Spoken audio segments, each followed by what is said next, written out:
It is clear that the Avengers are the Earth's mightiest heroes, but some are just more powerful than others and get a larger share of the spotlight. Unfortunately, Hawkeye has been an enthralling character that still had a lot of potential to be realised. Marvel more than made up for the injustice by leaving him little recognition in the Avengers film, by giving him his own TV show. But who can blame them for overlooking this guy? He was just a proficient archer in a team that had gods and superhumans. But nevertheless, Clint Barton is back, and this time he has another arrow in his quiver, his protege Kate Bishop. Before we dive into his standalone adventure, let's take a look at how the marksman got to this point.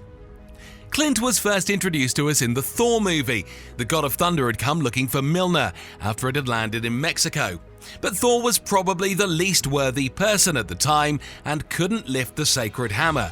Thinking he was a threat, the avenging archer was sent to keep his arrow trained on his mark. In a version of the comics, Clint actually fires the arrow and kills Thor, but in the MCU version, he stands down on the command of Coleman.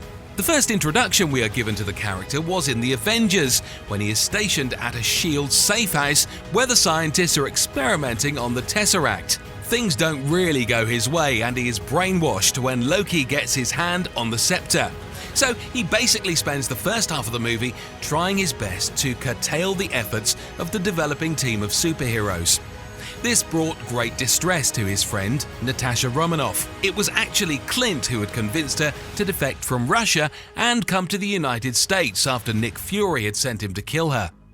Romanoff repaid the kindness by knocking some sense back into her friend and finally pushing through the effects of Loki's scepter. Since he had been the one to stop the Avengers from getting to the God of Mischief, he took it upon himself to aid them in their battle with the Chitauri army. He also displays his arsenal of arrows, which do pretty much whatever he needs. He has explosive arrows, grappling arrows, and of course regular arrows. They helped him make short work of the invading forces, and let's not forget that when Loki woke up from his delirium, it was to the sight of Clint's arrow held up against his face. Now that's redemption. The next year, the Avengers are back in full swing when they infiltrate Hydra headquarters to extract the scepter. During the course of the events, Clint strikes up a playful but competitive rivalry against Pietro Maximoff, better known as Quicksilver. After all of the Avengers' failed attempts to restrain Ultron, they are looking down upon the international community for destroying entire cities to get to the AI. During this time of crisis, Clint offers the Avengers his home to stay in until some of the tension is put off their backs. Here we learn a surprising truth, that the militant archer is actually a husband and a father of two. His wife Laura is actually his moral compass, and with him being an average man in a team of very powerful beings, he feels that his significance and contribution to the squad is insignificant. He is reminded by his very loving wife that he does play a part in the team's efforts, and a substantial one at that. Also, it goes to show how he inspired people like Kate Bishop through his work. After Ultron's plans to destroy the Earth by using the city of Sokovia as a meteorite come to head, Clint joins up with the rest of the Avengers as well as Pietro and Wanda Maximoff, who by this point have joined the good side. The combined efforts of the heroes is enough to bring Ultron down, but ultimately comes at the cost of Pietro's life.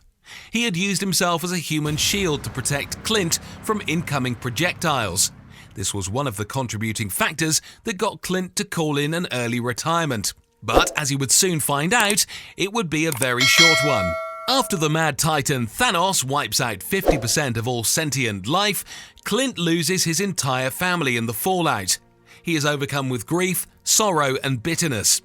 To dispel some notion of justice, he becomes a vigilante, going by the name Ronin, as he uses katana to cut through the ranks of the cartel and the Yakuza alike.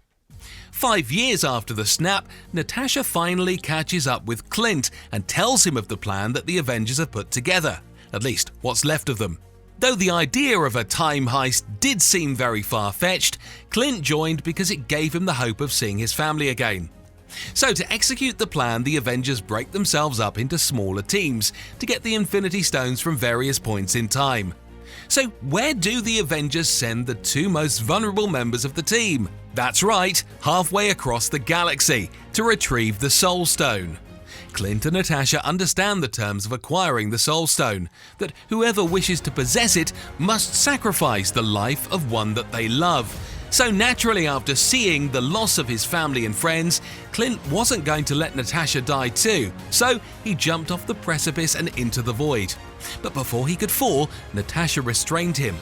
She was thankful that he had saved her soul all those years ago in Russia, and now it was her turn to return the favor. Clint had returned back to the present with the Soul Stone and a deep-seated dread.